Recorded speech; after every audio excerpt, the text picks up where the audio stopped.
billions of views. Decade's impact on the Duel Links landscape could be a documentary in and of itself, but here's the problem I remember seeing with this. There was no one else really putting up these levels of numbers within the Duel Links space. Out of the hundreds of Yu-Gi-Oh! Friends I've made over the years, I think I could name about 4 of them who have actually played longer than like a season.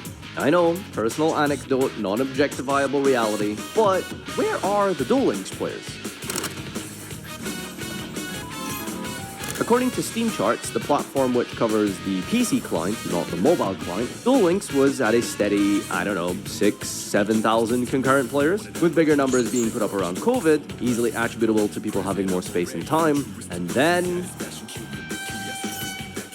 with Master Duel becoming the de facto title and quintessential gameplay for online Yu-Gi-Oh!, Duel Links, at least to me and the communities I occupy, appears to have kind of fallen off a cliff, dividing its average concurrent player base by 2 overnight and dwindling to around 2,000 to 3,000 players per month ever since. So, here we are in August 2025. Duel Links kind of a shell of its former self, yet still doing fine by the numbers? According to the stats and App Magic, the numbers of current Duel Links was 100,000 downloads in July, and that is around the same as Master Duel. As for revenue generated, an estimated $1 million, half of the $2 million that Master Duel raked in, not to be compared to the absolute titan of Pokemon Pocket or Shadowverse release, but it's still alive and apparently not trailing too far behind Master Duel. According to Steam charts, Duel Links amasses around 1,700 active users per month, which is fairly small compared to Master Duel, about 10 times the size. But of course, Duel Links being a primarily mobile game is obviously going to have a mammoth following on devices outside of Steam. So this could be a very misleading statistic. We just don't really have a way to gauge this other than some of the estimations made on App Magic. App Magic being a website that kind of gauges the popularity of games based off of the publicly available downloaded amounts of the game itself on various devices and through different app stores. And then with the market research there's obviously going to be a lot of extrapolation and estimation when it comes to the revenue specifically, because that's just something that isn't,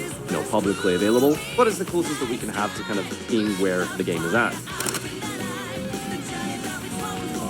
At its core, Yu-Gi-Oh! Duel Links is Speed Duel, which most of you are probably familiar with, but if not, it is a form of Yu-Gi-Oh! Where normal summons, special summons, extra deck, the spells and traps, they're all the same, with the caveat that there is no main phase 2, and there is less zones. In practice, it is just Yu-Gi-Oh!, but in theory, a little less slower and a little less crazy.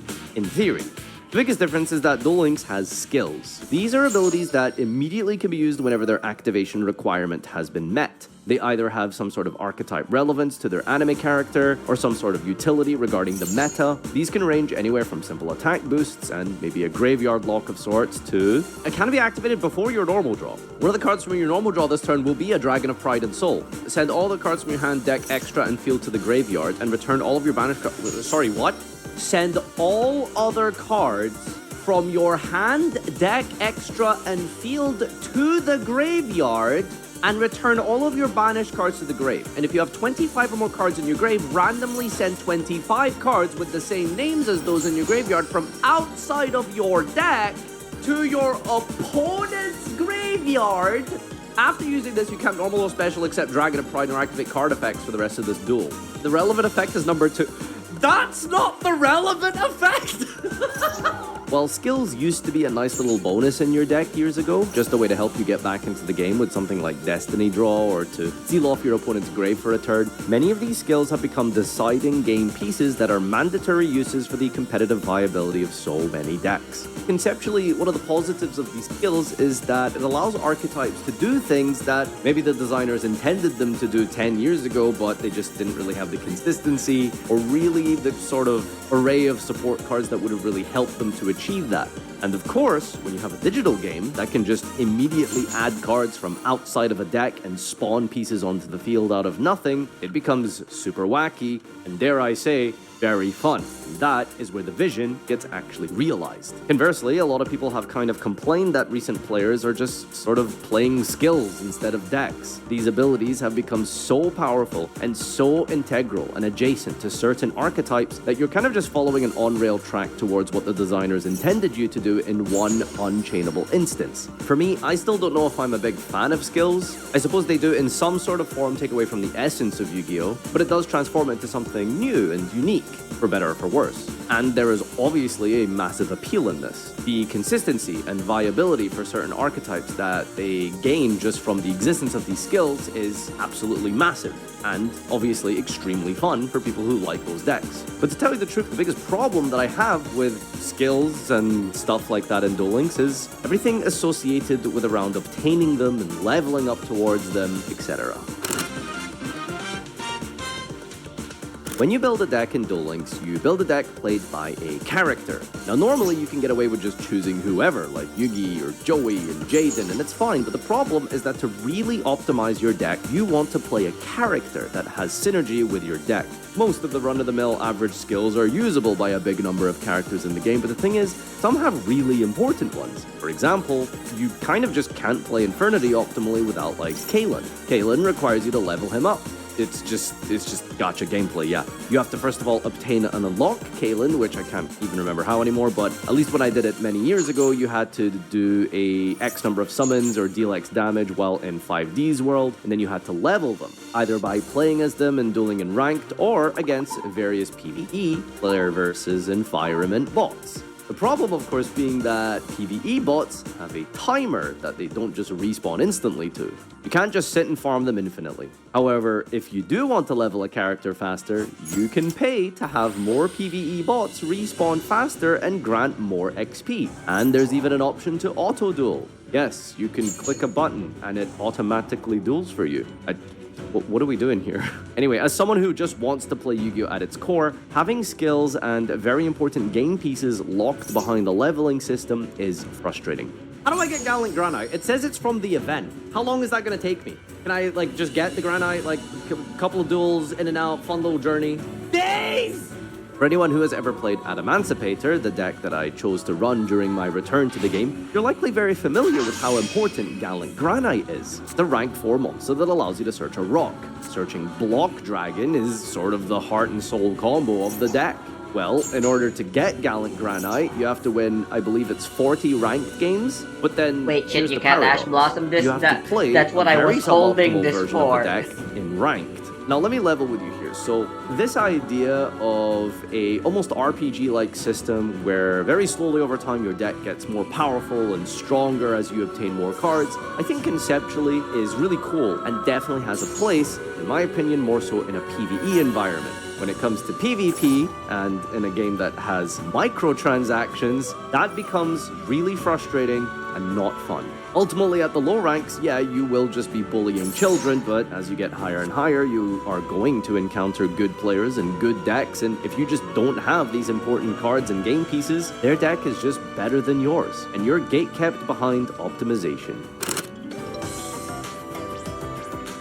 Gates are PvE events where you go and duel against various characters from across the Yu-Gi-Oh franchise based on difficulty settings. Only reason you would want to go into a gate is to finitely grind. You have to collect random colored keys to unlock the gate to play in a duel to get points and hope a very specific card you need randomly drops. This is such a frustrating mess of gate after paywall after level up reward. So many barriers and obstacles to just getting maybe like one optimal, really important piece or card in your deck that actually brings it all together. Now, thankfully, everything I just described, for the most part in recent times, hasn't been as relevant. With anniversary events, box releases, login bonuses, and all the kind of stuff that you can expect from a gacha, they have sort of introduced more skips that you can get, like these tickets or skill chips that are exchanged for things you actually need from these gates historically. Now, not all cards can be obtained via these returnee, like, tickets, etc. Usually not the best ones.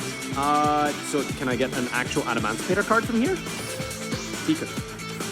That's not the Seeker I was looking for. That's not the same Seeker, actually. And the skill chips can be exchanged to get those skills or character drops because unless you've played the game from release, you're kind of just going through hoops of these tedious, boring grinds to play the 37th best deck in the game.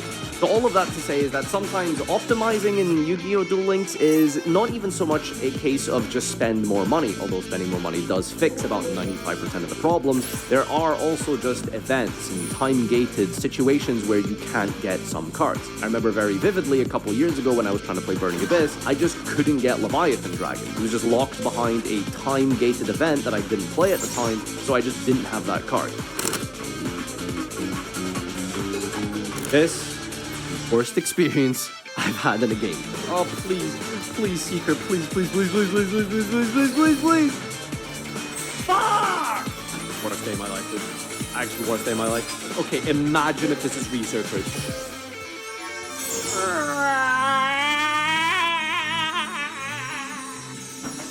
So I'm just gonna explain this to you like you're a little bit Master Duel brained. Let's say you want to play Dragon Maid, which I think was in the set early this year. You have to go to the shop and purchase packs for the Dragon Maid set. Okay, so far so good, right? I mean, that's pretty logical, right? Now you buy 10 packs, and you don't pull any Dragon Maid cards. Womp womp. Unlucky. At least you, I don't know, maybe pulled like a super rare. Let's exchange this super rare that we don't want for a currency or a dust of sorts, so that I can use it to get another card I want instead because it wants to play Evil Swarm or whatever other random archetype they put in the same pack that almost never has any real synergy or even thematic overlap with one another. That's not to say Master Duel doesn't do that. I mean, come on. Tearlament, Mermel, Water, I guess. There is no crafting system in Duel Links. Not a meaningful one anyway. You cannot obtain cards by simply making them. 90% of the cards in the game, and within that 90% you can guarantee that these are the ones you actually want, the good cards, the new decks and archetypes, these all have to be pulled naturally. You just have to randomly pull the cards you need. Now, it isn't as bad as it sounds because when you pull from a box, the boxes have a limited supply. Think of an actual real-life booster box, except it's significantly bigger and it has every single card in the set within. So if you pull enough packs, you will get the card you need because every card is in the box. Here's the catch. In order to create a rarity system to dilute the good pulls, you may find that some common cards have a total of 6 copies in the box, whereas the ultra rare has 1. So, a box with over 200 packs means that you're going to be flooded with essentially just pack filler before you finally get the ultra rare you need, and of course, a lot of the ultra rares you need are 3-ofs. Like my Adamancipator Researcher, meaning 3 total boxes have to be pulled just for 3 copies of Adamancipator Researcher. Okay, so let's say you use like a bundle deal, and then you buy 40 packs. Miraculously, you get lucky and you pull the ultra rare you need in, I don't know, pack number 2. What happens to the rest of those 38 packs? I only needed the ultra rare and maybe a couple of supers. Can't I just move on to the next box? Tough. Because you pulled the one-off ultra rare in the entire set, the remaining 38 packs are just cards that you don't really want or cards that are not a priority and you should have just reset the box. The problem with using reset the box after you pull an ultra is that it only resets after you pull all the ultras in the set, not the one you're specifically looking for. So if you do get that illustrious Adamancipator Researcher as your first ultra rare pull of the box, you're going to have to open the rest of the packs from that bundle you bought and just keep opening them and hope you get the supers you need in the process. But the most important card is the Ultra. So in Duel Links, technically, the optimal way to min-max this almost criminal system of obtaining cards is to pull 1 pack at a time. The problem with pulling 1 pack at a time is that it is so much more expensive than using the bundle deals, but the bundle deals have all of the risks of over-pulling from a box that need to be reset on pack, 3 out of 37 as an example. Why are you playing Duel Links? Because I hate myself! Sorry. It's good content. So everything I just mentioned is nothing new. This has been how the game has been designed from the beginning. So yeah, no disenchanting, no dusting, no crafting. That is my biggest, #1 issue with Duel Links and why I won't be playing the game consistently. However, when you do get into the game and when you do start playing, it is some of the most wacky, enjoyable fun I've had. But hey, there is a currency in the game called gold. What is it for? I don't know. I think I've engaged with the system like once ever. You accrue literal millions of this shit, and you use it on the card trader. But you see, since you have such a massive influx of this, I would probably equate it to maybe something equivalent of like the rare and normal dust in Master Duel. It's not as prominent of a system in currency to actually meaningfully obtain decks. You are not going to be building strategies from scratch with this system. It will flesh out and fully optimize some decks and some hand cards from the card trader, but nothing close to the impact on deck building simply buying packs from the cash shop is going to do. I used the deck builder to create my list, and let's just not dedicate an entire section to the absolute most convoluted and clunky UI of Duel Links, but I had a rough idea of what I wanted to play. 20 cards with a 9-card extra deck is interesting. I hate the word interesting because it's usually such a nothing word from a literary perspective, but this was genuinely interesting. Flipping TCG decks on their head and making you rethink consistency, ratios, and even combos because now your extra deck is so limited, or in this case, because your deck is actually so much more consistent, is a genuinely fun and thought-provoking process. Do I really need 3 Block Dragon in 20? Can I maybe just play 2? Should I really be running all 6 Quakimerus? Do I go over 20 and just play Karthorther and Turtle as well? What about Xeno Guitar and Taco Crusader and Revival Golem? What is my end board going to look like with such a small extra deck count? And how does my unique skill contribute to the deck? With all of this in mind, after a nightmare session of obtaining the cards, I finally had something resembling a deck. Or did I? Well, I don't know about you, but this is Adamantipator. This game is sick. I can't even tell you how much fun I had once I actually started to queue into the duels once I got the cards I needed. It is so good, and it's just such a shame how sandbagged and how paywalled everything is. Like, it is such a unique breath of fresh air on a take on Yu-Gi-Oh! That, wasn't like cross-duel. God, Jeff, remember cross-duel? Do you miss cross-duel? I miss cross-duel, dude. It's fast, it's wacky, the skills create such unbelievably ridiculous moments and combos, it is dumb fun, and I don't know what else to say, it was fantastic. The rank decay system meant that despite having been king of games multiple times, I had to go back to the cesspool of rookie and bronze, so I couldn't really give you a detailed explanation as to what the metagame looks like or how the format feels, and all of the fun I had, I mean, let's be real, it could be very much overshadowed by the fact that I was winning all the time, so who knows what it would be like against an actual competent deck.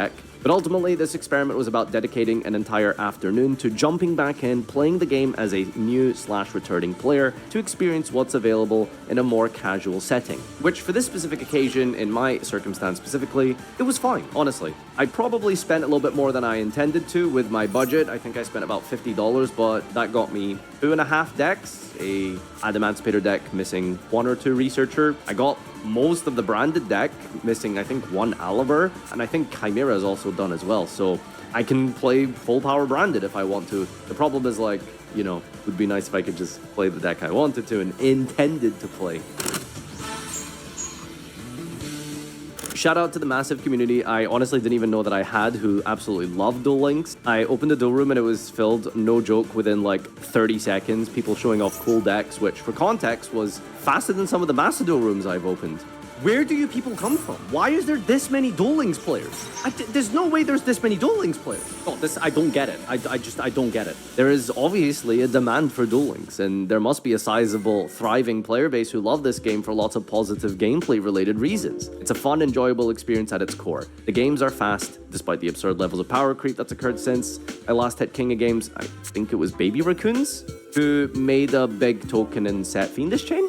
There's a lot of good, positive takeaways from Duel Links. The skills are unique, different, and interesting, although some of them really are just one-card combos that utilize 8 things from outside of your deck. I guess I'll never really fully understand the game to its complete depth, because I don't intend to play again really or more consistently. Again, my biggest problem with Duel Links has never really been so much gameplay related. It is the overflowing, overabundance, clunky UI, paywalls, gatekeeping, and just obstacles that are always in place when it comes to getting cards.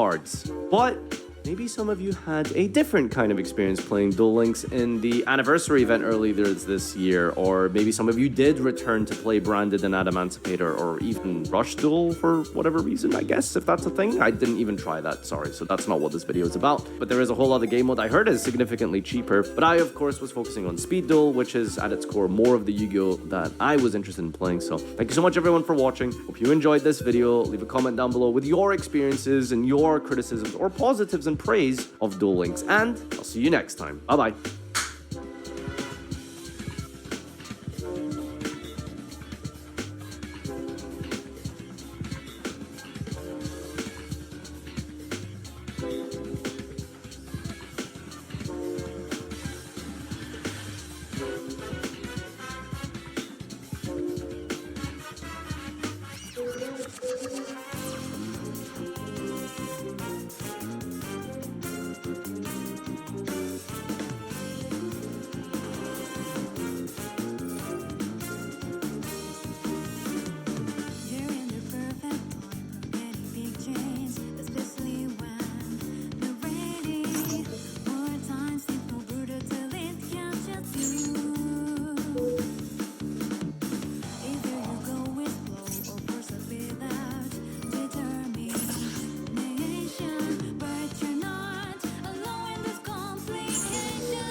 take impact, get wise and rise. So it be best to find some. Some of my regrets gone, haunting me till this day. Choice I made, it was wrong. Wait, what do I add? I felt left to believe that I was alone. I learned it harder way, but you didn't have to go through what I've been through. 'Cause you're not alone in this frustration. So come with me when your man can set the mood and treat you alone. Make a move before they can make an act on you. And nobody else will do it for you. Like a bad friend at the galley playing in the dark. And get the best moment, so they drop the hammer down.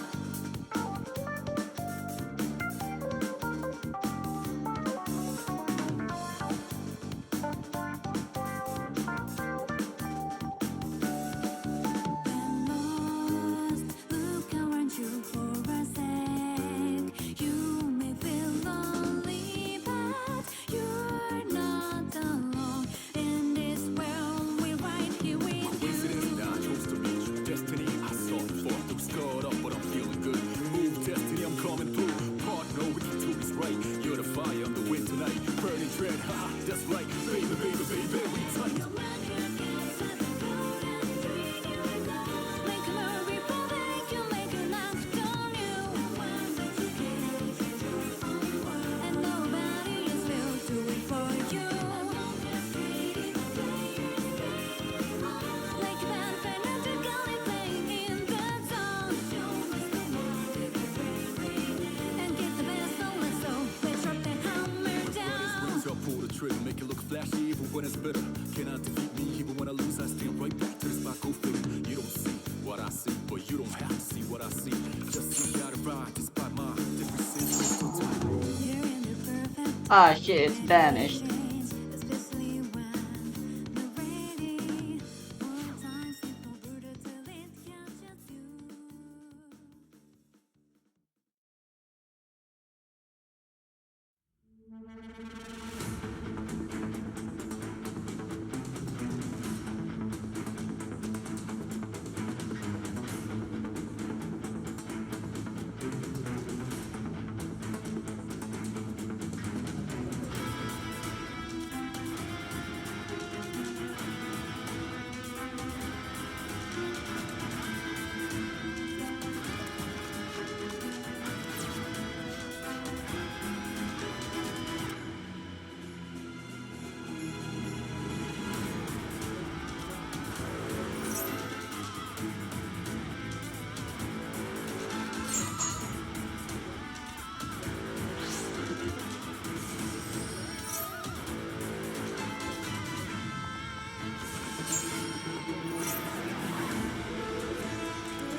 Ah, I can't fusion anymore. Oops.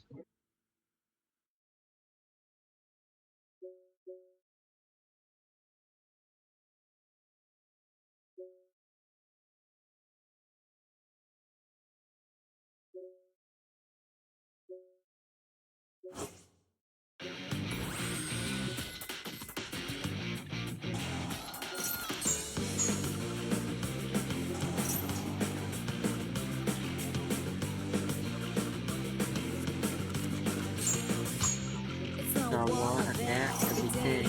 You can't cannot hide from it. You gotta play by the rules, but if you cannot laugh in the face of the second. With your kitchen folks look alike and the face of it, they miss the history. But they fight over placing it. They fight over placing it.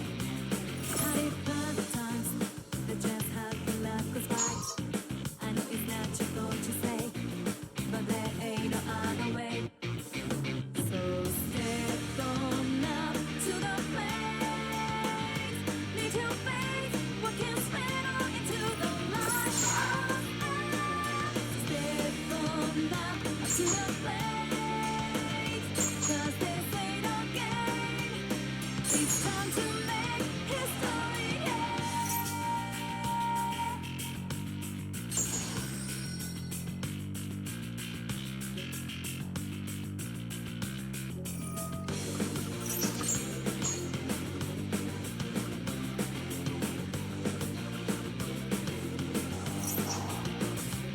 It's a war out there every day. You can't hide from me. You gotta pray by the rules. Pretty cool, gotta laugh in the face of the saddest screen. When your friends and boss look alike on the face of it, they miss the history, but they fight over placing it. Yeah, they fight over placing it. Had it bad times, they just had to laugh 'cause fight. I know it's not your fault to say, but there ain't no other way. So step on up to the place. Need your faith, walking straight on into the light of love. Step on up to the place. 'Cause this ain't no game. It's time to make history, yeah.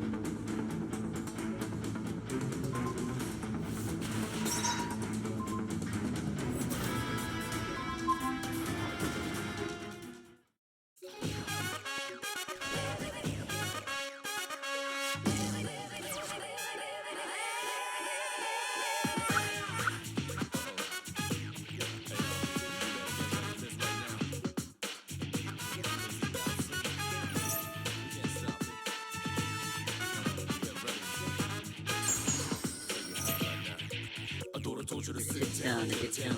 Her hips now when I'm in the box, my hips way out of this town. Nobody's talking. You're broken. Keeping my friends close and my foes closer. Things getting mixed, but I never get my hopes up. I get old, I see things slow. For my enemies, looking like kids under the hill.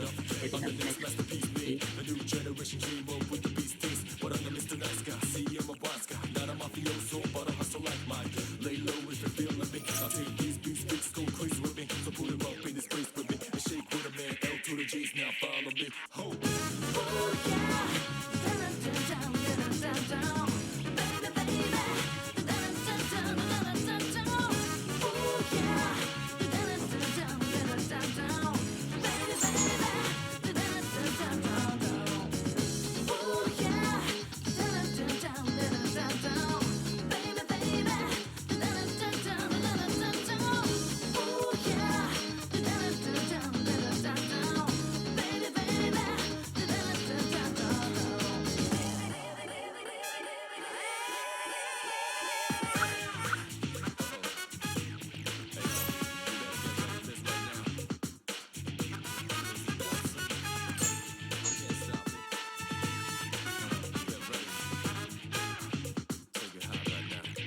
I thought I told you to sit down or get down. I'm about to hit ground when I'm in the box. My head's way out of this bounds. Nobody's topping me. You know it's that right. Most of your love.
Speaking of Doom of Dimension releasing just in time to be legal for YCS Lil, I guess. I want to check out its impact on the OCG format right now, because as you can see here in this newest OCG metagame report from Road of the King, we have new product release, Doom of Dimension. And Doom of Dimension was predicted to be a just okay set, I suppose. Like, nothing too crazy in it. There's some good support for Yummy in there, which you can already see has had quite the impact, because Yummy has actually overtaken Vanquish Soul K9 for the first time in, I believe, months. That Vanquish Soul K9 is not the biggest deck in the format. Doom of Dimension really feels more like, yeah, you're putting it right. It's more like a DLC to this format, right? Like it's adding like a couple of interesting cards to Justice Hunters format, basically. And that is honestly, like, from a player perspective, I don't mind this too much. I don't think every single set has to completely change everything in the game. Of course, from a product perspective, it's not looking like the best set because of that, you know, which is that's a topic on for another day. But just in terms of immediate meta impact, let's take a look at some of the things that have changed about these decks. Yummy. Marshmallow Yummy is a new effect monster from Doom of Dimension. Marshmallow is a boost to Yummy consistency and resiliency as it functions as both a starter and an extender. Yeah, that card seemed great because you can just, any Yummy name can do the combo. You can just normal summon it and play. But just having one extra name in rotation that can also be an extender is great. I'm a little interested here. It's funny to me because I guess it's because no one is playing Droll that they can just get away with playing Piri Rise map. From someone who is, like, from my current TCG perspective, I think it's funny that they are playing less copies of the starters here. They play less copies of Cookie and less copies of Lollipop. Instead, they go for more like Rhodas, which is a weird decision from the perspective of TCG at the moment, because everyone was playing Droll. But I guess in the OCG right now, Droll is not that popular. Because the reason they're doing this, of course, is because Cupsy is technically by far, I think, the best starter, right? So, like, instead of playing like 3-3-3-3 for 12 Yummy names, they play 3-3-2-1 3 Rise map for still 12 Yummy names, but like 6 of those 12 are Cupsy, basically, right? That's the logic here, I guess. Which in a format without Droll makes a lot of sense. They are, well, technically, I'm sure some of them play Droll, but it's not very common. Bro, we're getting no other deck list? Okay. Other than that, honestly, this literally looks like a Yummy deck list from last format, but -3 Yummy names plus 3 Marshmallow. Right? That's literally it. They're not playing the new continuous spell. They just took out 3 Yummy names for 3 Yummy names. Pretty much.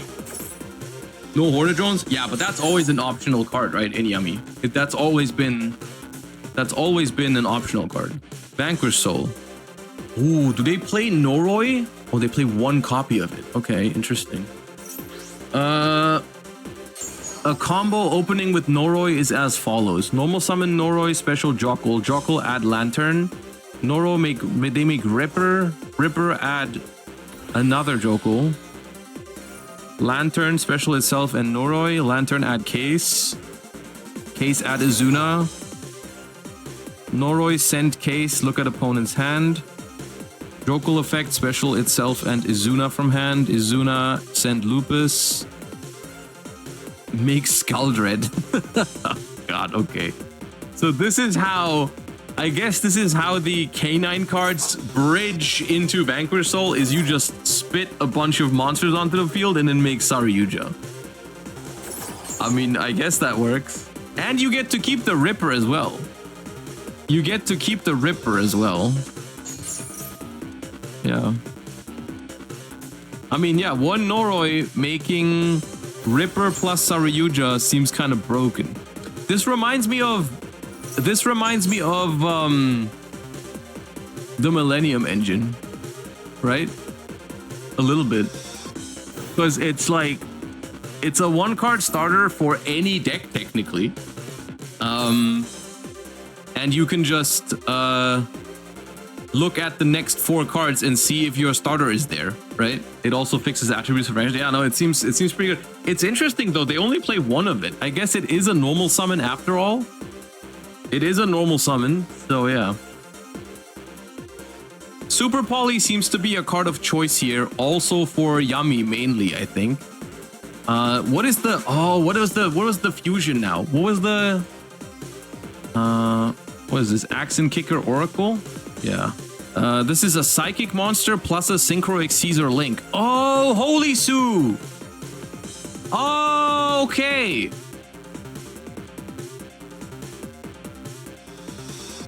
Oh.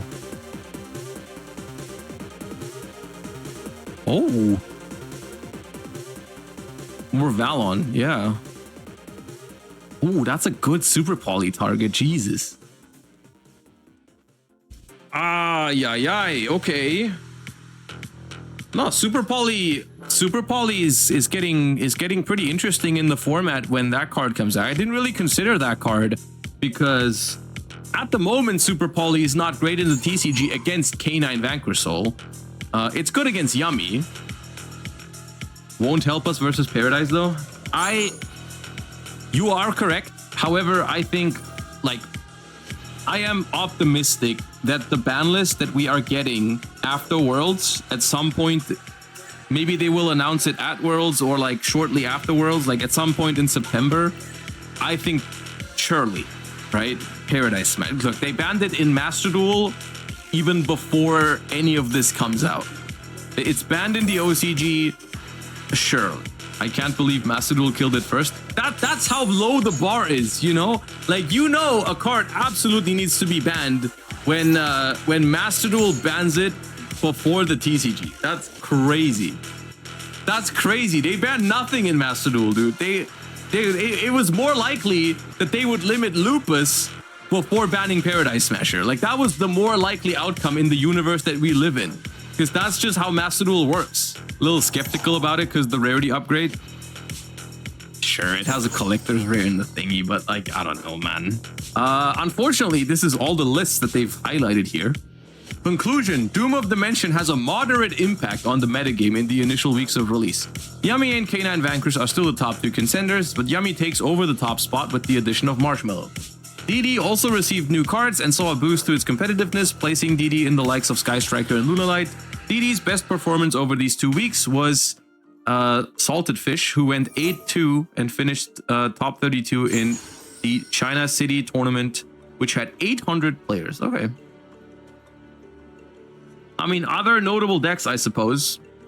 In 3rd place behind Vanquish Soul, we saw Malice. In 4th, we saw Draco Tail, then was DDD, then Sky Striker, then Pure K9, K9 Crystron, Lunalight, White Forest. Yeah, a bunch of the current tier 2 decks in the OCG are still doing well. No Magnifi-Storm at all. I forgot. Which is another archetype that I have high hopes for from the thing. Maybe there's one here. Okay. My goat! One Magnifi-Storm Sky Striker Runic. Let's go. The world is healing. Okay, wonderful. The only Magnificestorm anywhere. Okay. I mean, yeah. Doom of Dimension is looking, unfortunately, only okay. But the thing is, like, at least from my perspective, Justice Hunter's format. Let's take this and maybe put it into the TCG. Like, at the moment in TCG, I am happy with the format. Like, I'm happy with Justice Hunter's format. I'm looking forward to playing Justice Hunters. And I honestly think it would be really sad if Doom of Dimension changed this format drastically before we even got to play a single YCS with it, because our first YCS after Justice Hunters is YCS Lil. So I think this set only like slightly changing the format is I prefer it this way, honestly. It's gonna be bad for the set, but like good for the game, I think, personally.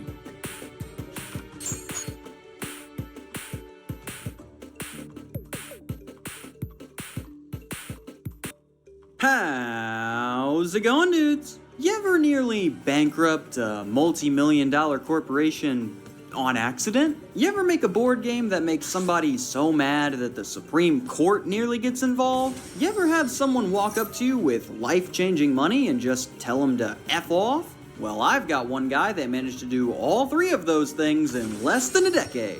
Ralph Onspach, creator of the hit 1973 classic Anti-Monopoly.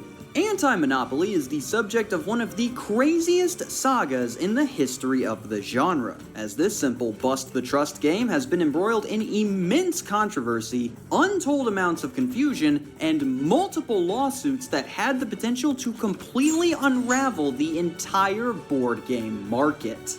This thing in my hands? Apparently one of the most important games ever published, and most of us have never even heard of it. So what I'm going to do here is try to learn you a little bit about what this thing is and what it did, including all of the whack crap that stemmed from its many courtroom appearances, like how it almost killed the entire Monopoly brand. Remember the Breaky courtroom drama, when they almost hired the Backstreet Boys to make a song about these things? This stuff is in a whole other league. But before we can figure out why this game caused so much trouble, we first need to know what the game even is. So let's dive barefoot and blindfolded into an absolute mess by taking a look at one of the most destructive board games in history, Anti-Monopoly.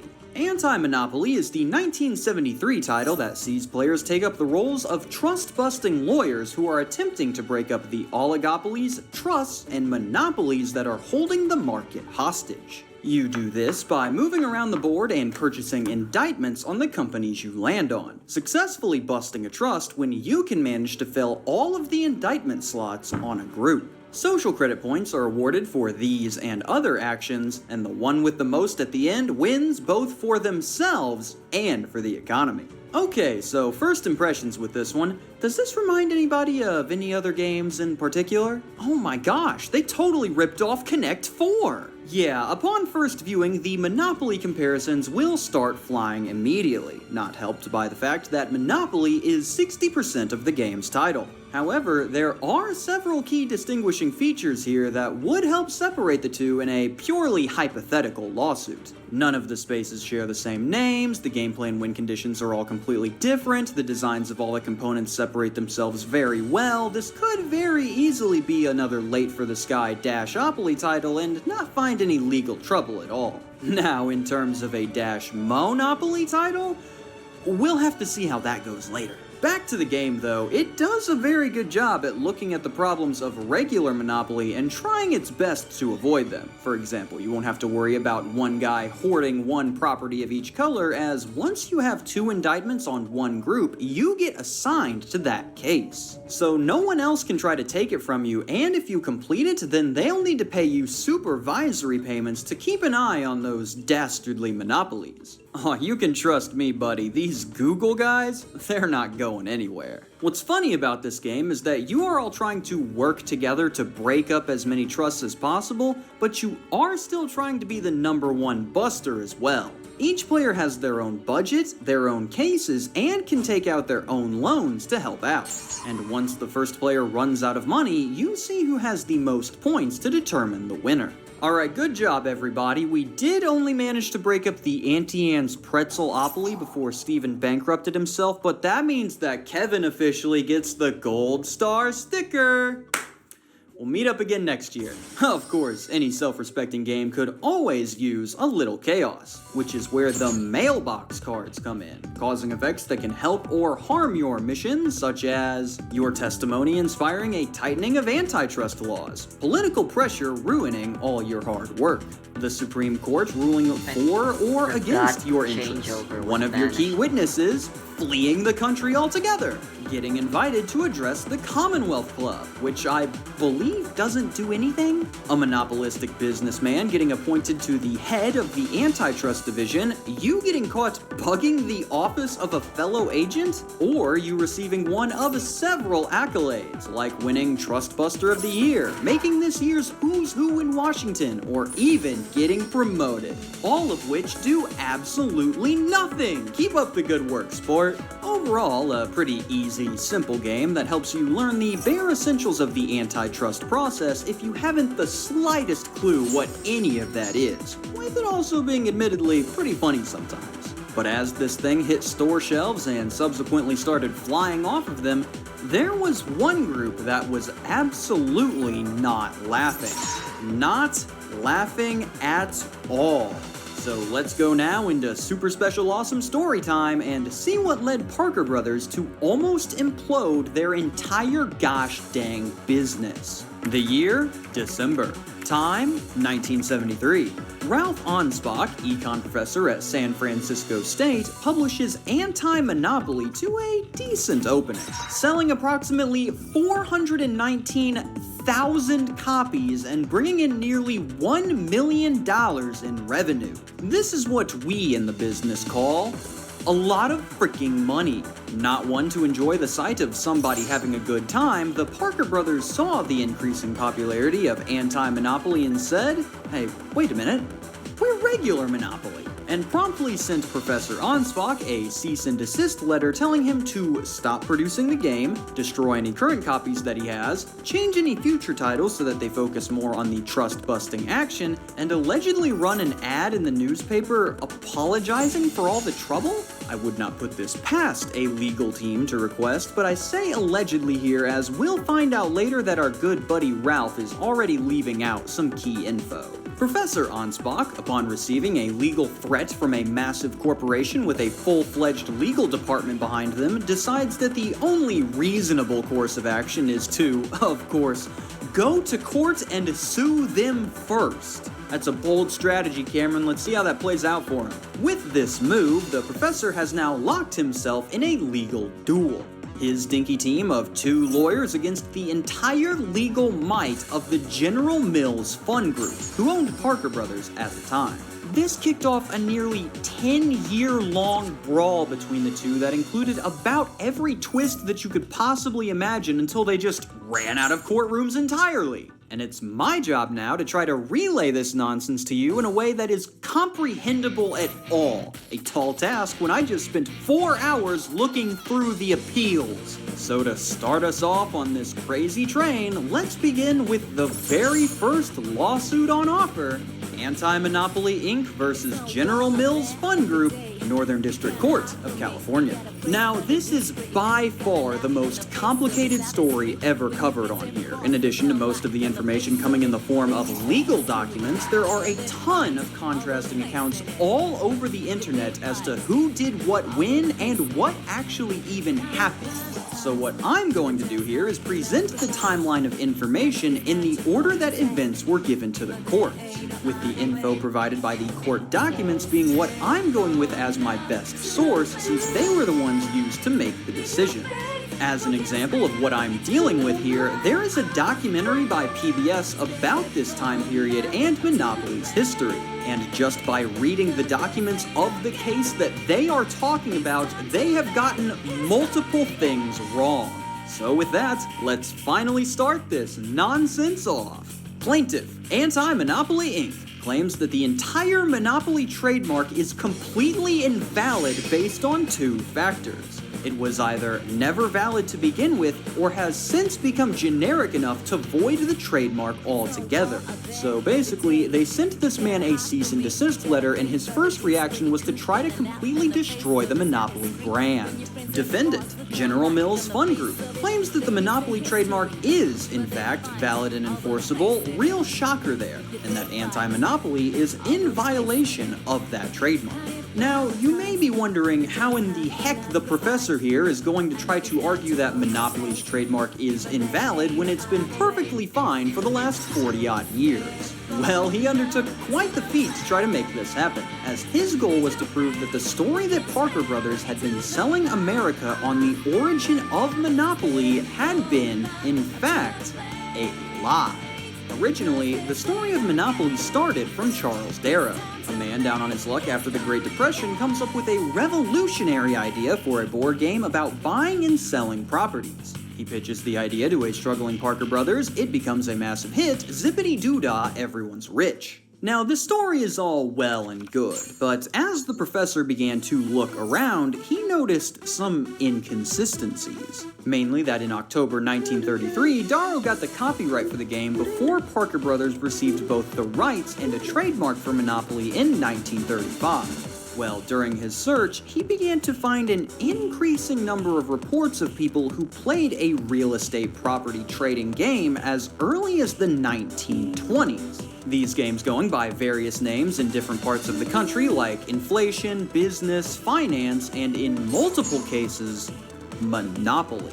What they are describing here is what the documentary calls a folk game, a game that is created and spread around an area due to people just making it up and telling others about it rather than a company creating and selling it. Examples of which being games like chess or tic-tac-toe.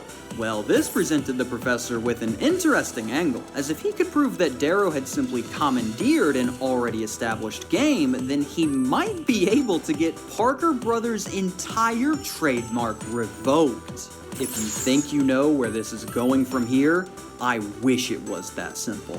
The professor eventually gets into contact with a Charles Todd who knew Darrow, and he recounts that after inviting him over to play a game called Monopoly, Darrow liked it so much that he asked him if he could borrow the rules and the board.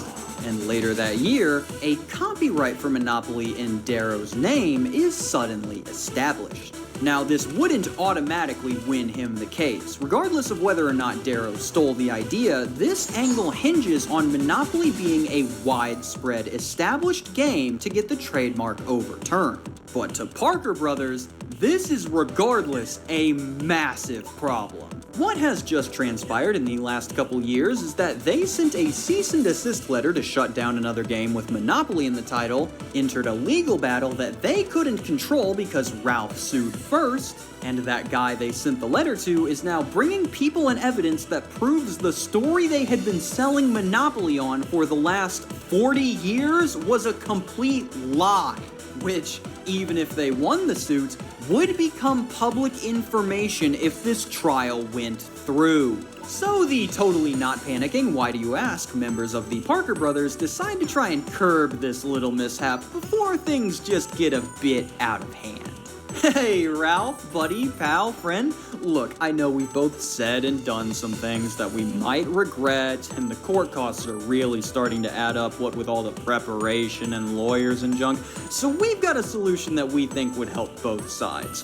We really like the game you made. Great game, by the way. Really gets the message across. In fact, we like it so much that we are willing to buy the rights to it so that it can be sold all over the country. We will give you $500,000 for the rights to anti-monopoly, and we will also give you an executive level position at Parker Brothers so that we can just put all of this behind us and you can keep making more great games. What do you say?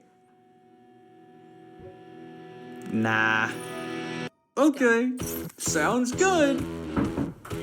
Hey, how did the settlement offer go? We are dead! And so the trial begins. We've got quite a battle for you today, ladies and gentlemen, with round 1 ready to start. First up, was monopoly a generic term to describe real estate trading board games prior to the trademark? If so, the trademark is invalid.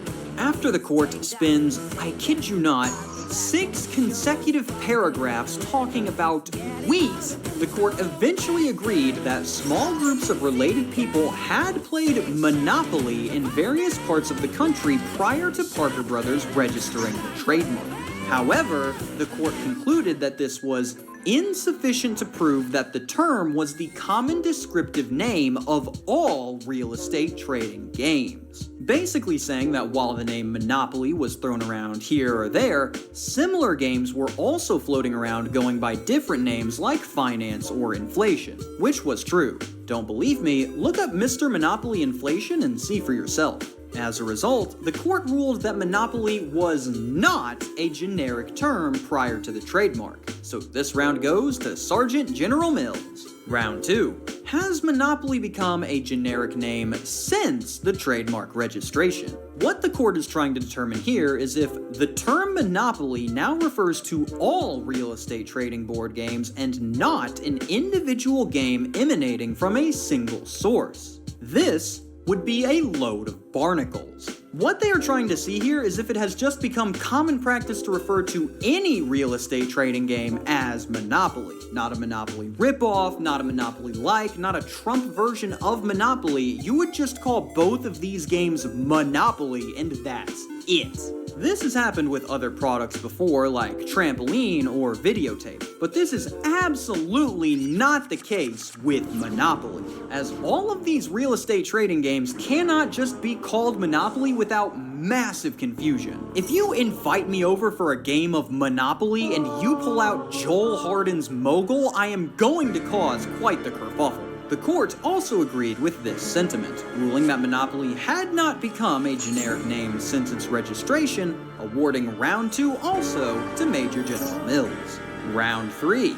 Is anti-monopoly in violation of Parker Brothers' trademark on Monopoly? Yes, of course it is. Now, I am not a lawyer, so I don't know all of the intricacies of trademark law, but my guy, look at this! So, round 3 also goes to Private General Mills, awarding them the 3-0 supermarket sweep and figuratively killing anti-monopoly. As a result of this lawsuit, Professor Onspach had to turn over all remaining copies of Anti-Monopoly to Parker Brothers, which they would treat with care and respect by literally killing Anti-Monopoly, trashing all 40,000 copies of the game that were given to them, and inviting journalists out to watch them bury the games in a landfill as some sort of show of force. They dug a mass board game grave and invited people out to take pictures like, haha, celebrating my big win. Coming to the conclusion that, well, we can't possibly do any worse, the professor's team appealed, bringing us to Anti-Monopoly Inc. versus General Mills Fun Group, The Appeal, Ninth Circuit Court of Appeals.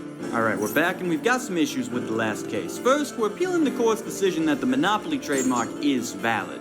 Okay, in terms of originally valid or since it was trademarked?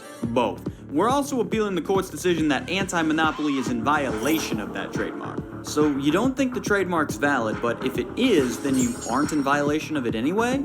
Yeah. Why didn't you go for that the first time then? Buddy, we're at the appeals court. I'm just taking swings here. The appeals court process is attempting to look over what was done in the original trial and see if everything was conducted properly. If not, then they may have to do a whole other trial to make sure that the process is done right.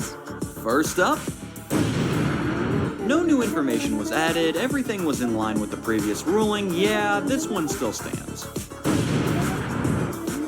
Give us a little more time on that one. No.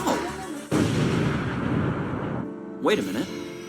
Aw, they biffed it! In the first trial, the court decided that monopoly was not a generic term for all real estate trading games, and therefore is not generic. But this is not what they should have been looking for. The appeals court states that what they should have been evaluating, based on what anti-monopoly was trying to convey, was whether or not monopoly constituted its own genus. Okay, this one is tough, so bear with me here. They are saying, to the absolute best of my understanding, that the relevant product category is not all real estate trading games, but the game played by the rules of Monopoly. So, Monopoly. In order to decide the case properly, the first court needed to differentiate the meanings a particular and very popular board game and a game produced by a single company. To quote the judge's very easy to follow example, it may be that when a customer enters a game store and asks for Monopoly, he means, I would like Parker Brothers' version of a real estate trading game because I like Parker Brothers products. On the other hand, the customer may mean, I want a Monopoly game. Don't bother showing me anti-Monopoly or easy money or backgammon. I am interested in playing the game of Monopoly. I don't much care who makes it. The proper mode of analysis is to decide but one question, whether the primary significance of a term is to denote product or source. In making this determination, the correct genus-species distinction, that is, the correct genericness finding follows automatically. And that finding is? Well, I'm not going to tell you, you figure it out. After spending all this time prattling on about how easy it would be to correctly find the answer to the generic question, the judge does not give an answer to the question, reverses the previous court's decision, and tells them that they're going to hold another trial in a few years, so you might want to go see if there's any more evidence out there. So, not only has the appeals court match ended in a complete stalemate, but I honestly could not even tell you what they are even looking for to determine the winner anymore. My guy went up to his honorable judge bench and said, well, we don't know if when someone buys something, they're thinking I like this product or I like this company, and that's gotta count for something. Go ahead and think on that for about 2 years. So they sent these two schmucks on their merry way, and in 1981 they're back at the district court with some new stuff to hopefully close this one out for good. It's time for Anti-Monopoly Inc. versus General Mills Fun Group, the rematch, Northern District Court of California. In our third gosh dang matchup between these goobers, we are looking to primarily establish two things. One, is the Monopoly trademark still valid? And two, if it is anti-monopoly in violation of it? Each side has brought some new evidence in to help out their case, so let's take a look.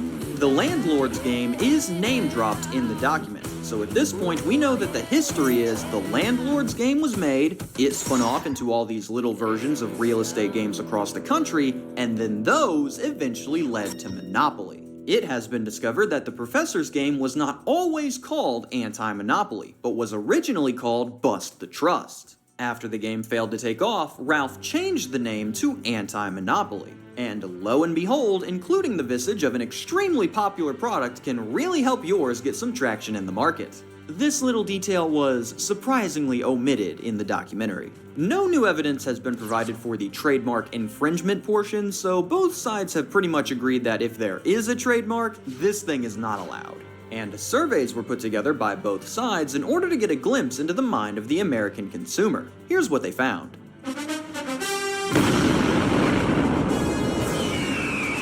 It is determined that the Professor's survey not only does a bad job at finding the right information, but it is pointed out that the survey is trying to skew the results in their favor by asking leading questions. It even fails at doing this right, as 1 out of 3 people who bought Monopoly said they did so mainly because they liked Parker Brothers products. The Parker survey is much less controversial, with it finding that 63% of people could correctly identify Monopoly as a brand name, and that 55% of people could correctly identify Parker Brothers as the maker of the game. That seems like a low number, but more than half is a pretty solid score. If you went up to random people on the street and asked them, hey, who makes Oreos? Do you think more than half of them would get it?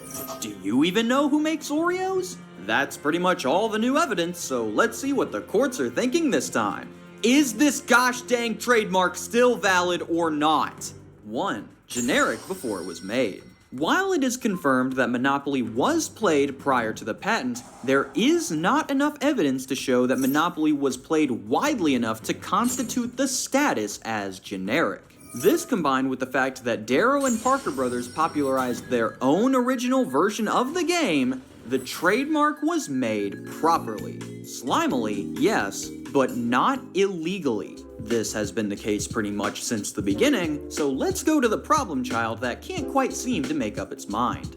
2. Generic since it was made. This court is required by the appeal court to try to find that super easy answer to the genericness question that the last judge totally knew, but he wants to hear your answer first just to make sure that you know too. The new judge is very excited about this project, as you can tell from the tone of several of his quotes in the document. One fact which this court need not ignore is that most consumers, indeed an overwhelming proportion thereof, purchase any given product not out of goodwill or affection for the producer, but because they want or favor the product.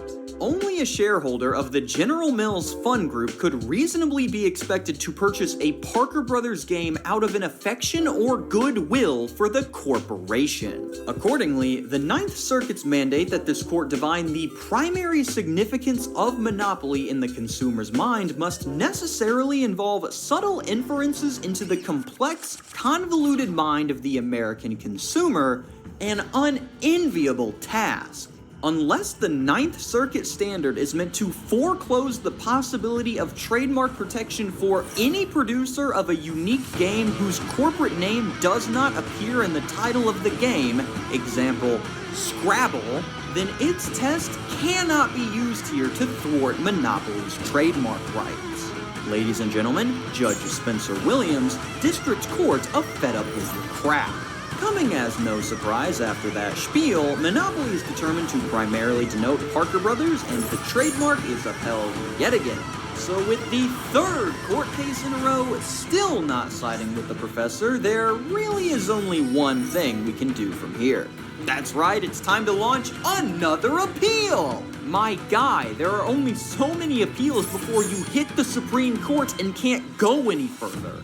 Welcome one and all to Anti-Monopoly Inc. versus General Mills Fund Group, the rematch, the appeal, Ninth Circuit Court of Appeals. What we're looking for this time is what we were looking for in all the other ones. Is the trademark valid? We've got a different judge for this appeal than the last one, so let's hope that this guy doesn't also speak in riddles, and we've also got a little more information that could be relevant to the case.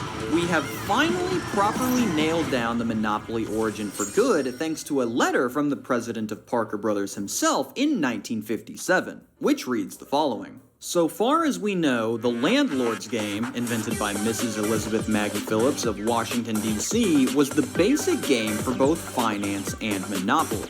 Mrs. Phillips patented her game and we purchased her patent. Mr. Charles Darrow later made many improvements to the Landlord's game and called his game Monopoly. He too secured a patent which he assigned to us. Because of the fact that we purchased all three games, it does not make very much difference to us who invented either one of the games. During that 1934-1935 time period, Parker Brothers did indeed purchase the rights to not only Monopoly, but also other games like it, such as the Landlord's game and Finance, in order to keep those games from splitting the market share.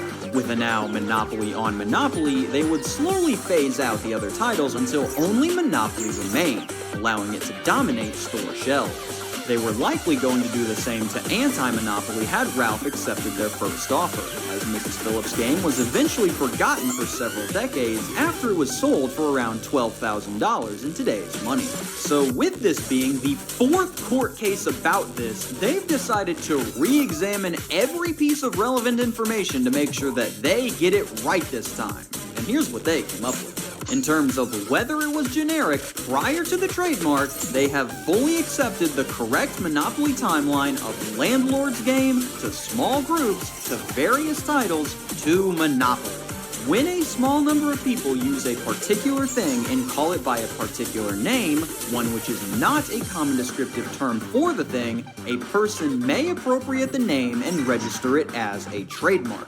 The purpose of the doctrine that generic terms cannot be made trademarks is to prevent the appropriation of a term that is already in wide use among those who are potential Where's my ether purchasers barrel? of the thing that the term describes. We agree with the trial judge's conclusion that Monopoly had not become generic before Parker Brothers registered it as a trademark. That was the easy one. That one never changed throughout the whole of the proceedings. But now, we hit the wackest of crap. Part 2. Has Monopoly become generic since it was registered? Per the appeals court, in Anti-Monopoly 2, the district court also said this. Unless the Ninth Circuit standard is meant to foreclose the possibility of trademark protection for any producer of a unique game whose corporate name does not appear in the title of the game, example, Scrabble, then its test cannot be used here to thwart Monopoly's trademark rights. Nothing in our opinion in Anti-Monopoly 1 even hints at the relevance of whether or not the corporate name of the producer of the game appears in the title of the game, and our opinion does not foreclose the possibility of trademark protection of the name of a game that does not embody the corporate name of its producer. But our opinion does squarely hold as follows. Even if only one producer, Parker Brothers, has ever made the Monopoly game so that the public necessarily associates the product with that particular producer, the trademark is invalid unless source identification is its primary significance. So, what they are saying here, to the best of my understanding, is that it is absolutely still possible to not include the name of the producer in the name of the game and have a trademark, so long as the name of the game makes sure to link it back to the producer. How the heck are you supposed to do that? So, per their own words, you don't need to include Joel Harden's in the mogul title to hold a trademark. But you also can't just use mogul because it's a common English word that doesn't relate back to the producer. That would be seen as generic. So you just need to find a way to relate mogul back to the producer. Say, maybe by making the title Mogul Joel Harden. See, it's completely different. My honorable judge really got up in that chair and went, nothing we said shuts down the ability to have a name that doesn't mention the maker. And in the very next sentence, completely shuts down the ability to have a name that doesn't mention the maker. As we have seen, the district court relied in part upon the fact that General Mills and its predecessor have spent time, energy, and money in promoting and policing the use of the term monopoly. Even if 1/3 of the members of the public who purchased the game did so because they liked Parker Brothers products, that fact does not show that monopoly is primarily source indicating. The very survey on which the district court placed emphasis by italicizing its results shows that 2/3 of the members of the public who purchased the game wanted monopoly and did not care who made it. What they are proposing is that board games should work like prescription drugs, where you get a 20-year patent to sell your game, and then after that, anyone can make a generic copy of your title that they can also start selling. By their logic, Coup has another 7 years before I can just release my hit new game Regime Change, and there's not a dang thing they can do about it. To us, the evidence overwhelmingly shows that they very successfully promoted the game of Monopoly. But in doing it, they so successfully promoted Monopoly as the name of the game that it became generic in the sense that we use that term in trademark law. What they are saying here is that since the word monopoly is a standard English word that is just used on the daily, that it should not be able to be trademarked like this in terms of the title of a board game. Here is the following list of other games that would lose their trademark for using common English words based on their precedent. Risk, Battleship, Clue, Sorry, Careers, Pandemic, Talisman, Coup, Pit, Splendor, Masterpiece, Trouble, Wingspan, Operation Perfection, Mousetrap, and any other game where a common word is what makes up the title. Interestingly enough, I believe Twister might probably be fine here, as the game has nothing to do with a tornado. Finally, we enter a whole new level when we reach what the appeals court describes as the most important information for their decision: the conducted surveys. Oh good, and they've inspired so much confidence in their decision making thus far. First survey, the brand name survey. General Mills conducted a survey where they asked people whether I they think Blue considered Eyes is still Monopoly pretty to good. be a brand name or a common name. Brand name I guess being dragons something are like just Chevrolet, mid-range and now. common name being something like automobile. Okay, this could be interesting. This would get directly into the consumer's mind to see whether they see the title as generic or not. Let's see what the results say. Oh, sorry, we don't have the results because the appeals court said the results of this survey had no relevance to the question in this case. No relevance? That's exactly what you were looking for! You told them to go out, locate the correct genericness finding, they ask people as to whether they see the game as generic, and when they come back you say, this isn't what I wanted, then why did you ask for it? Under the survey definition, Monopoly would have to be a brand name because it is made by only one company. Yeah, welcome to how a brand works. You telling me only Ford makes Ford cars? Why hasn't anyone else tried that? Second survey. Anti-Monopoly survey this time, people were asked, are you familiar with business board games of the kind in which players buy, sell, mortgage, and trade city streets, utilities, and railroads, build houses, collect rents, and win by bankrupting all other players, or not?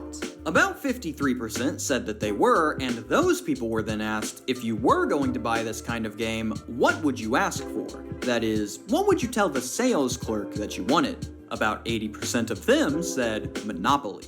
What the heck game were the other 20% thinking of? Okay, it's a board game, you buy properties, you buy railroads, you build houses, you can mortgage properties. You ever heard of this before? Oh yeah, dude, I love backgammon. The appeals court says that this works for the case, partially because they've got money on the anti-monopoly money line, and partially because we think that the results of this survey are compelling evidence of a proposition that is also dictated by common sense. An overwhelming portion of those who are familiar with the game would ask for it by the name Monopoly.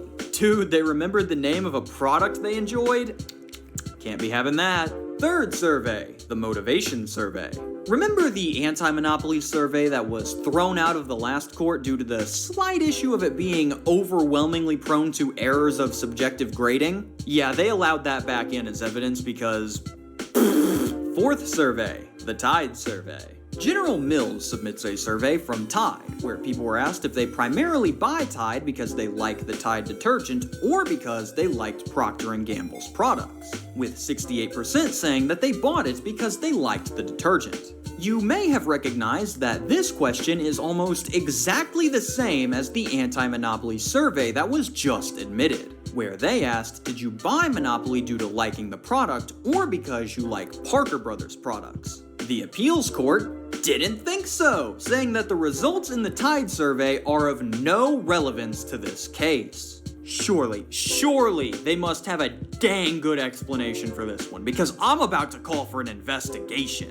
Quote, there were various respects in which the survey was different from the motivation survey used by anti-monopoly, but we shall not suddenly attach great importance to technical considerations. Oh yeah, there are tons of reasons why this one is different than the other one, but we're just so busy that we couldn't possibly take the time to explain them. Just take our word for it, bro. They better be glad that a jury trial wasn't given. If we had fans in the stands for this, they'd be throwing beer bottles on the court like we're in gosh dang Cleveland. And after our honorable Judge Yapper finally wraps up his spree, we are finally able to hear the final verdict. We hold that finding 2 is clearly erroneous because, although there is some evidence to support it, our examination of the evidence leaves us with the definite and firm conviction that a mistake has been committed. We hold that, as applied to a board game, the word Monopoly has become generic,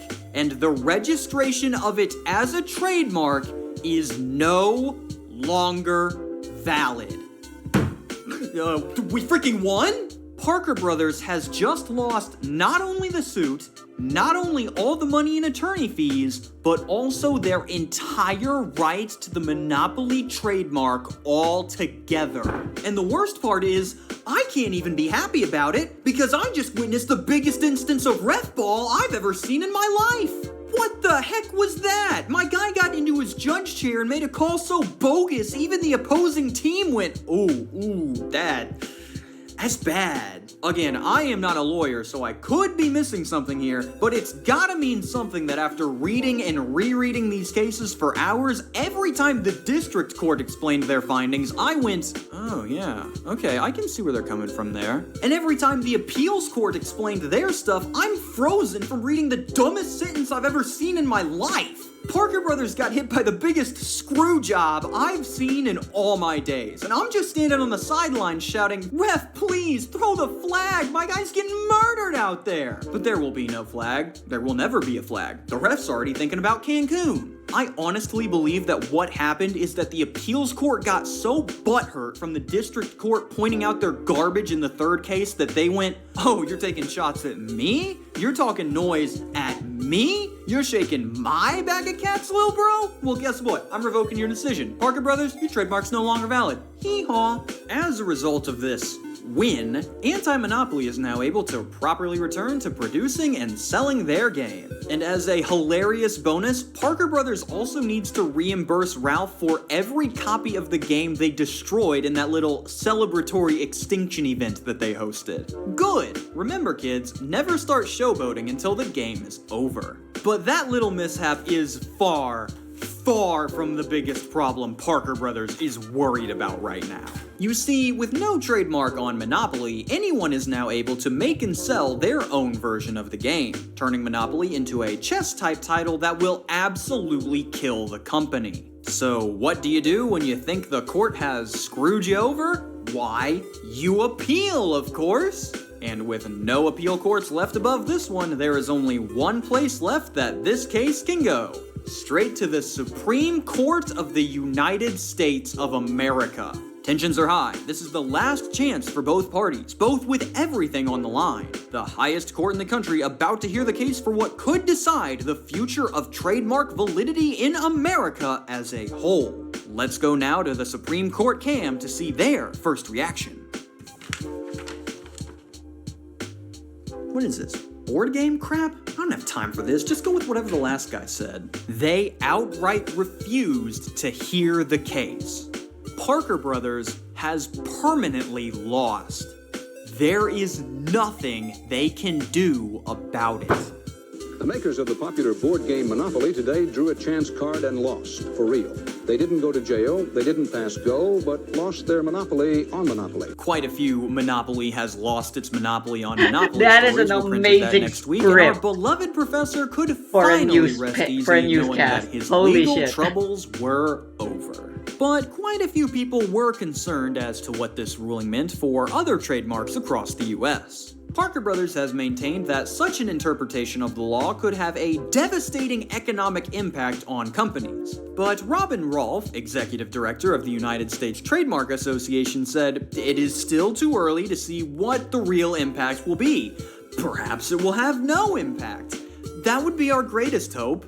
Now, you might be sitting there thinking that, wow, that guy was right. Generic monopolies haven't flooded the market, and companies still carry on like normal with their trademarks. What gives? Well, those execs across the nation were shaking and quaking in their boots for what this could do to their bottom line until they remembered their oldest and greatest tool that they could use to protect corporate interests. That's right, ladies and gentlemen, it's time for another exciting round of Money in Politics! Gets them every time. Recognizing that spending a ton of money now is better than losing all future money forever, Parker Brothers rounded up some of its corporate pals and began lobbying like there's no tomorrow. And I kid you not, it took them the sum total of 8 months in order to get the Trademark Clarification Act of 1983 read by the Senate. Good, glad that we can act clearly and quickly on the things that actually matter. It took approximately a year to get it through the congressional system, but it made it through there nonetheless. And with all of their hard work, the Lanham Act was amended in 1984, making it so a registered trademark has not become generic and therefore cancelable solely because such mark is also used as a name of or to identify a unique product or service. Makes the primary significance of the mark to the relevant public rather than purchaser motivation the test for whether or not the mark has become generic. In short, it means that in order for the trademark to be lost, it would need to follow the same path as, say, air fryer, which was a trademarked product name until it became used to describe any type of these air frying devices. Other examples of names that used to be trademark include flip phone by Motorola, aspirin, which Bayer still has in some countries, and heroin? Somebody once had a trademark on heroin? Well, let's see. Name brand heroin is a lot better, but Great Value's hotshot juice is cheaper. This set of rules does make a lot more sense than whatever the heck that last judge was spouting off, but it is unfortunate that they got to this by bribing their way into it. And as a result, Parker Brothers has officially regained control of the Monopoly trademark. Whew, that was a close one. But now that we got that taken care of, we should be able to keep this company up and running for quite some time. Now, this is not the end of the story, but it is the end of my collection of court documents and congressional announcements. So from here on out, we are going to be dealing with tons of contrasting reports and timeline gaps that make it pretty hard to pin down the truth. Heck, that documentary from earlier straight up said that Ralph appealed to the Supreme Court and they ruled in favor of him, which A, Ralph had already won at that point, and B, the Supreme Court never even heard the case. As a result, this section's gonna be a lot more hazy than the rest, but there is still a lot to unpack. First, with Monopoly now back in control of its own trademark, this once again opens the door to possible legal trouble with anti-monopoly. Hooray! But after everything they had already been through, both sides were kinda just like, do you wanna go back in there? No. Do you? Heck no! And decided to settle out of court. The details are a little fuzzy. Some say that anti-monopoly was excluded from the Monopoly trademark and could still sell the game without issue. Others say that Ralph sold the rights to them but kept the rights to his other game. All that we know for sure is that at some point between 1984 and 1991, Ralph would sell the rights to anti-monopoly to Parker Brothers, who then licensed the game back to him to be sold on the market.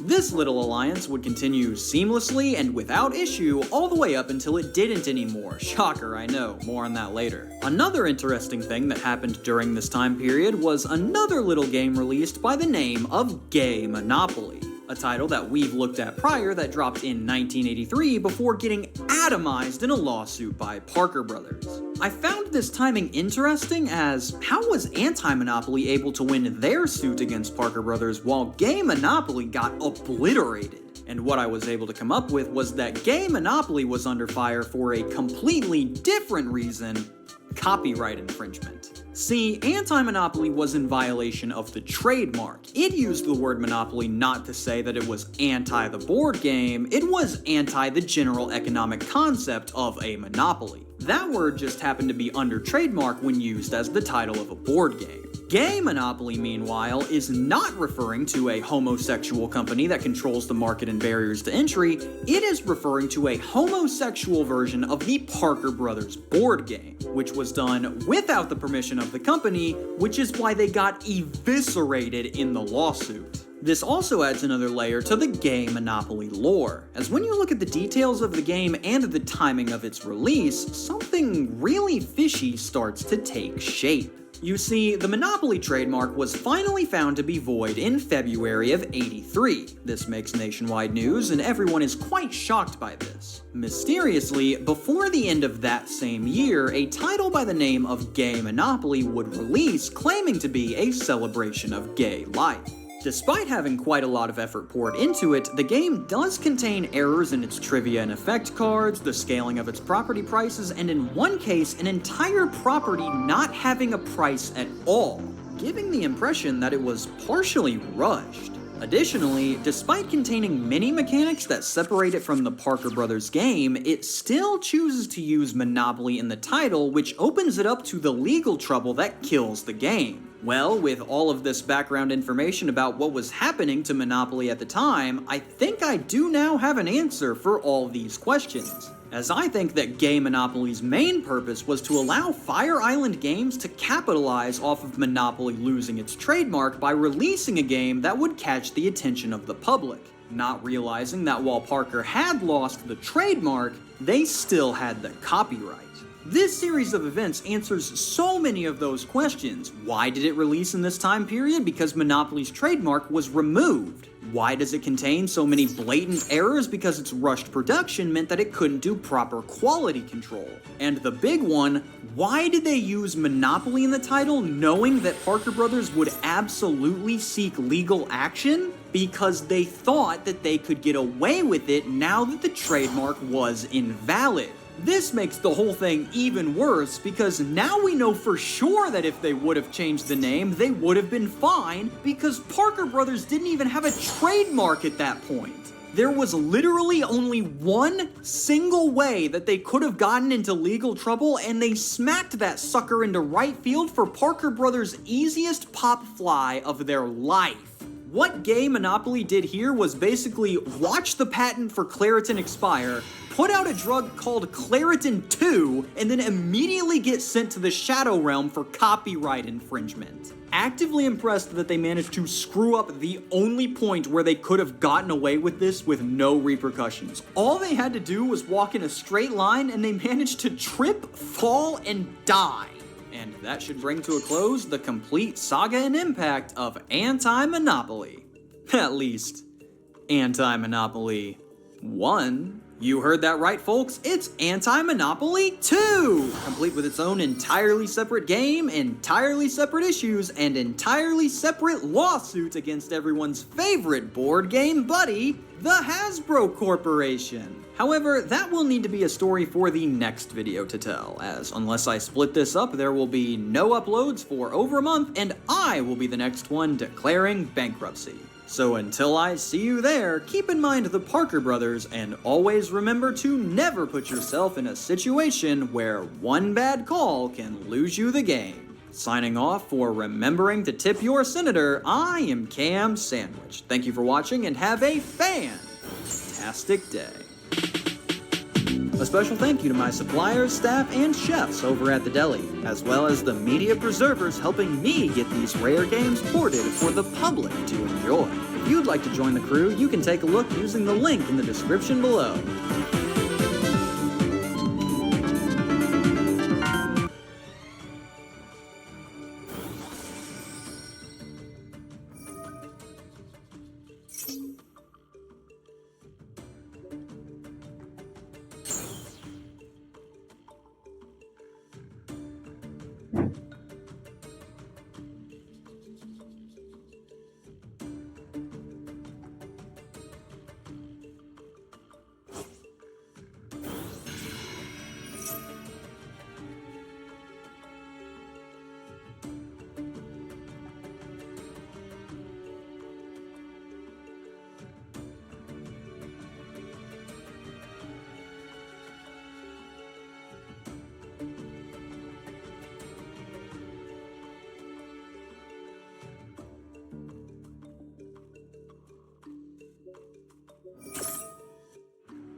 Yeah.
Oops, imperm column, whatever.